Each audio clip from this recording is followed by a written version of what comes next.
எனக்கு உயிர் கொடுத்த தாய் தந்தையருக்கு என்னுடைய முதல் வணக்கம். என்னை சினிமாவிலும் அரசியலும் அறிமுகப்படுத்திய எங்கள் ஆசான் சொக்க தங்கம் புரட்சி கலைஞர் கேப்டன் அவர்களுக்கு என்னுடைய இரண்டாவது வணக்கம். மேடைக்கு முன்னால் அமர்ந்திருக்கும் பத்திரிகை, தொலைக்காட்சி, சோசியல் மீடியா உங்கள் அனைவருக்கும் என்னுடைய மூன்றாவது வணக்கம். என்னுடைய பேச்சில நிறைய இருந்தா எடுத்துக்கீங்க, குறை இருந்தா மன்னிச்சுக்கீங்க.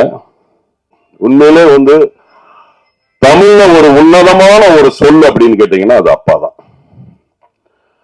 அம்மாவோட அன்பு தெரியும் எல்லாருக்குமே, அப்பாவோட தியாகம் தெரியாது.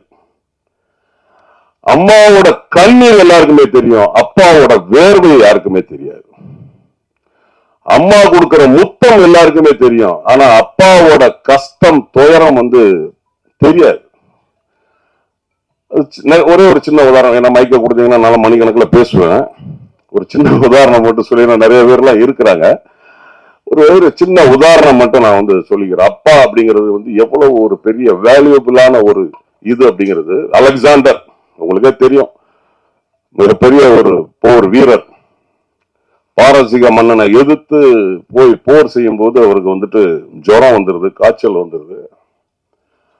அப்போ அந்த பாரசீக மன்னனுடைய வைத்தியர் இவருக்கு வைத்தியம் பார்க்க வர்றாரு. வைத்தியம் பார்த்துட்டு ஒரு மருந்து அவருக்கு கொடுக்க போகிறாரு. அப்போ ஒரு படை வீரன் குதிரையில வேகமா ஒரு ஓலையை கொடுக்கிறாரு. அந்த ஓலையில பிரிச்சு பார்த்தா, எதிரி நாட்டுல உள்ளவங்க எது கொடுத்தாலும் சாப்பிடாதீங்க அப்படின்னு அந்த ஓலையில எழுதி இருக்கு. இவர் அத படிச்சுக்கிட்டு இருக்கும் போது அந்த மருந்து கேட்கிறாரு, உங்க பேர் என்னன்னு கேட்கிறாரு அந்த வைத்தியத்தை. பிலிப் அப்படிங்கிறாப்ல. அந்த மருந்தை வாங்கி குடிச்சிடுறாரு. குடிச்சிட்டதுக்கு அப்புறம் அந்த ஓலையை படிச்சு பாக்குறாரு. அதுக்கப்புறம் எல்லாம் கேட்கறாங்க, என்ன எழுதிருக்கு அப்படின்னு. இந்த மாதிரி எதிரி நாட்டுல உள்ளவங்க எதுவும் கொடுத்தா சாப்பிடாதீங்கன்றது, ஆனா நான் அதை மருந்தை சாப்பிட்டுட்டேன் அப்படின்னு ஒண்ணு. ஏன் அப்படின்னு கேட்கிறாங்க. எங்க அப்பா பேரும் பிலிப்பு தான், அதனால பிலிப்புங்கிறவங்க தப்பு செய்ய மாட்டாங்க அப்படிங்கிறது. அது அது அந்த அப்பாவுக்கு அந்த பேருக்கு எவ்வளவு விஷயங்கள் இருக்கு பாருங்க.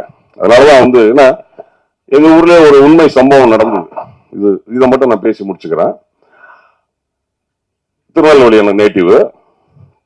முதல் மரியாதை படத்துல பாரதி ராஜா சார் வச்சிருப்பாருல, அந்த கிளைமாக்ஸ்ல பெரியவர் ஐயா சிவாஜி சாரோட உயிர் இழுத்துக்கிட்டு இருக்கும்போது ராதாமா ஜெயில இருந்து அந்த காலை அப்படி வச்ச உடனே அந்த உயிர் போகும் பாத்தீங்களா. அதே மாதிரி எங்க ஊர்ல உண்மையிலே நடந்தது. திருநெல்வேலியில ஒரு அப்பா, 2 பசங்க, ஒரு பொண்ணு. அவர் இறக்கும் தருவாயில பொண்ணு சண்டை போட்டு அண்ணாமார்கிட்ட சண்டை போட்டுட்டு போயிட்டாங்க. ஏன்னா சொத்து பிரிக்கும் போது, சொத்து பிரிச்சது நகை பிரிக்கும் போது நகையை கொடுக்கல. இந்த 2 பசங்க மட்டும் எடுத்துட்டாங்க. இவா இனிமே உங்க மூஞ்சிலே முழிக்க மாட்டேன்னு சொல்லிட்டு போயிட்டா, பாம்பே போயிட்டா. அப்போ இழுத்துக்கிட்டு இருக்கு. நம்ம ஊர்ல எல்லாம் சொல்லுவாங்க, கடைசி பால் ஊத்துவாங்க அப்படின்னு சொல்லிட்டு. அப்போ அவங்க அப்பாவோட ஃப்ரெண்ட் எல்லாம் சொல்றாங்க, அவருக்கு திருநெல்வேலி அல்வான்னா ரொம்ப பிடிக்கும், அந்த அல்வாவை கரைச்சி கொடுங்க, உயிர் போயிடும் அப்படிங்கிறாங்க. அல்வா கரைச்சி கொடுக்குறாங்க. அது குடிச்சிட்டு அவர் ஏப்பம் விட்டு உயிர் போகல. அடுத்து இன்னொரு அப்பாவோட நண்பர் சொல்றாரு, அவர் பிரேஸ்லெட் போடணும்னு ரொம்ப ஆசைப்பட்டாரு, தங்கத்து மேல ரொம்ப ஆசைப்பட்டாரு, ஒரு பிரேஸ்லெட் எப்படியாவது வாங்கி போடுங்க, கையில உயிர் போயிடும் அப்படிங்கிறாங்க. அது போட்டு பார்த்தாங்க, நடக்கல. அப்புறம் அவருக்கு மண்ணு இடம் எல்லாம் பார்த்தா ரொம்ப ஆசை, மண்ணை கரைச்சி அந்த தண்ணியை கொஞ்சம் கொடுங்க, போயிடும் அப்படின்னு ஒருத்தர் சொல்றாரு. அதையும் பார்த்தாங்க, ஒண்ணுமே போகல, உயிர் போகல, இழுத்துக்கிட்டு தான் இருக்கு. அப்போ ஒரே ஒரு பக்கத்து வீட்டு ஆயா சொல்லிச்சா, டேய் முட்டாள், உங்க அக்காவை வர சொல்லுங்கடா, அவ வந்தா உயிர் போகண்டா அப்படின்னு. பாம்பேல இருந்து பிளைட்டை பிடிச்சி மதுரைக்கு மதுரையில இருந்து திருநெல்வேலிக்கு அந்த அப்பாவை அந்த அப்பாவோட உள்ளங்கைய பிடிச்சி, அப்பாவும் அப்படி பாக்குறாரு. கண்ணுல இருந்து 2 கண்ணுல இருந்து அப்படி கண்ணீர் வருது. அந்த அப்பாவுக்கு 1000 கற்பனைகள் அந்த கையிலையும் அந்த கண்ணிலையும் தெரியுது. அந்த பொண்ணு பிறக்கும் போது உள்ள சந்தோஷம், அந்த பொண்ணு சடங்காடும் போது உள்ள ஆனந்தம், அந்த பொண்ணு கல்யாணம் முடிஞ்சு கண்ணீர் விட்டு அழுது போகும்போது இவர் அழுக இவருக்கு தெரியுது. அந்த பொண்ணுக்கு அவங்க அப்பாவோட எல்லா விஷயங்களும் கண் முன்னாடி வந்துட்டு போகுது. சினிமா மாதிரி பிளாஷ் கட் வந்துட்டு போகுது. உள்ளங்கையில அமுக்குறாரு அப்பா, உயிர் போகுது.